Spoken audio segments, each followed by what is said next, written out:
Pemirsa, dalam pidato perdananya yang cukup berapi-api, Presiden ke-8 Republik Indonesia Prabowo Subianto langsung menebar spirit keberanian dalam menghadapi dan memberantas korupsi. Presiden mengingatkan soal pepatah ikan busuk mulai dari kepala dan meminta semua unsur pimpinan untuk memberi teladan yang baik.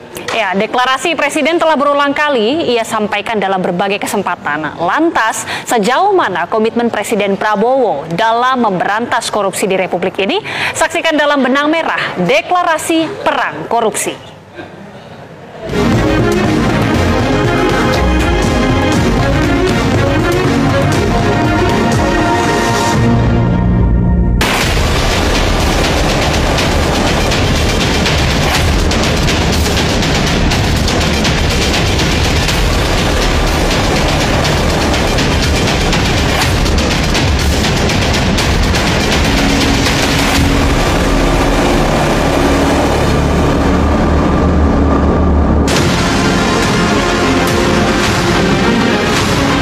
Subianto tegas menyuarakan pemberantasan korupsi di pidato perdananya usai resmi dilantik sebagai Presiden Indonesia ke-8 periode 2024-2029. Prabowo menekankan pemberantasan korupsi harus dilakukan hingga ke akar, salah satunya dengan memanfaatkan kemajuan teknologi. Saya sudah katakan kita harus berani menghadapi dan memberantas korupsi dengan perbaikan sistem, dengan penegakan hukum yang tegas, dengan digitalisasi.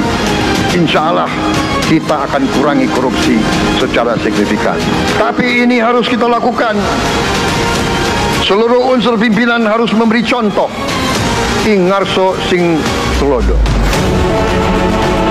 Soal menjadi teladan, Prabowo juga menyampaikan pepatah yang menyebutkan ikan yang kepalanya busuk akan berimbas kebusukan pada tubuhnya. Ada pepatah yang mengatakan kalau ikan menjadi busuk, busuknya mulai dari kepala. Semua pejabat dari semua eselon dan semua tingkatan harus memberi contoh untuk menjalankan kepemimpinan pemerintahan yang sebersih-bersih. Apabila pejabat memberi contoh yang baik, maka penegakan hukum akan berjalan adil. Sehingga Prabowo meyakini masyarakat akan terbebas dari kemiskinan. Mulai dengan contoh dari atas dan sesudah itu penegakan hukum yang tegas dan keras. Saudara-saudara sekalian, semua kita percaya dan kita yakin kita akan punya kekuatan untuk bisa menghilangkan kemiskinan dari bumi Indonesia. Dalam kesempatan tersebut, Prabowo juga meminta semua elemen bangsa untuk mawas diri.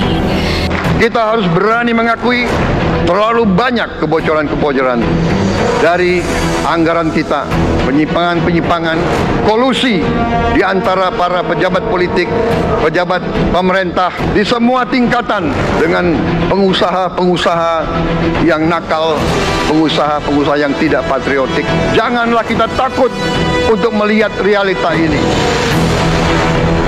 Prabowo mengingatkan bahwa fakta tersebut berbahaya bagi generasi penerus. Ia menilai perbaikan besar-besaran harus segera dilakukan, apalagi masih banyak masyarakat yang hidup dalam kemiskinan. Kita masih melihat sebagian saudara-saudara kita yang belum menikmati hasil kemerdekaan. Terlalu banyak saudara-saudara kita yang berada di bawah garis kemiskinan. Terlalu banyak anak-anak kita yang berangkat sekolah tidak makan pagi. Terlalu banyak anak-anak kita yang tidak punya pakaian untuk berangkat sekolah.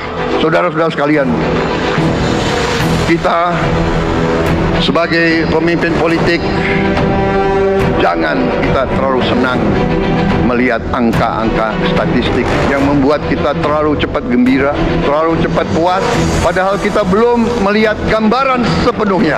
Kita merasa bangga bahwa kita diterima di kalangan G20. Kita merasa bangga bahwa kita disebut ekonomi ke-16 terbesar di dunia. Tapi apakah kita sungguh-sungguh paham? Apakah kita sungguh-sungguh melihat gambaran yang utuh dari keadaan kita? Apakah kita sadar bahwa kemiskinan di Indonesia masih terlalu besar?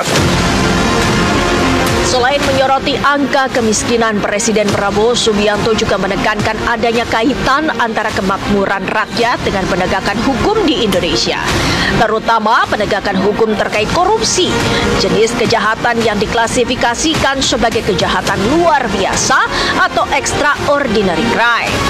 Ini karena korupsi merupakan tindak kejahatan yang sangat mempengaruhi sendi-sendi kehidupan bangsa dan negara. Dampak yang ditimbulkannya pun luar biasa karena menyangkut perekonomian negara dan kesejahteraan bangsa. Dalam berbagai kesempatan, Prabowo dengan tegas menyatakan perang terhadap korupsi. Presiden jelas mengincar tikus-tikus berdasi yang menyengsarakan bangsa. Presiden Prabowo Subianto menegaskan komitmennya untuk tidak akan menyerah dalam melawan korupsi. Di hadapan para calon kepala daerah yang diusung Koalisi Indonesia Maju pada 3 November lalu di Bali, Prabowo menyerukan pentingnya keberanian mengakui kelemahan serta tekad memperbaiki pengelolaan kekayaan negeri. Meski ia menyebut upaya pemberantasan korupsi seringkali dianggap lelucon oleh sebagian pihak. Korupsi masih terlalu banyak dan seolah-olah diterima menjadi kondisi sehari-hari. Bahkan kalau kita mengatakan kita ingin memberantas korupsi, kita malah ditertawakan. Kalau kita ingin memperbaiki, kita bilang kita harus kurangi korupsi ini, malah ada yang mengatakan, sudahlah, tidak mungkin, karena sudah terlalu parah. Presiden menyoroti perilaku segelintir pihak yang serakah sebagai sumber utama korupsi yang berdampak negatif pada kesejahteraan masyarakat luas. Prabowo menggarisbawahi bahwa sikap menyerah pada korupsi harus dilawan dengan keyakinan perubahan masih mungkin terjadi. Yang harus kita lawan, sikap menyerah, praktek-praktek semacam itu. Segera stop. Kalau tidak stop, ya lihat aja apa yang terjadi nanti. Kita harus kasih peringatan dulu. Kita stop praktek-praktek keserakahan, praktek-praktek merampok uang rakyat. Stop. Prabowo juga menekankan pentingnya memimpin dengan hati bersih, komitmen kuat, dan integritas. Problematika mewujudkan pemerintahan bersih di Indonesia menurut Prabowo tidaklah mudah. Ia menyebut adanya pihak dari luar negeri yang selalu menginginkan pemimpin Indonesia terlibat korupsi sebagai suatu upaya untuk melemahkan negara. Namun, Prabowo optimistis ancaman tersebut dapat dihadapi dengan pendekatan akal sehat dan rasional.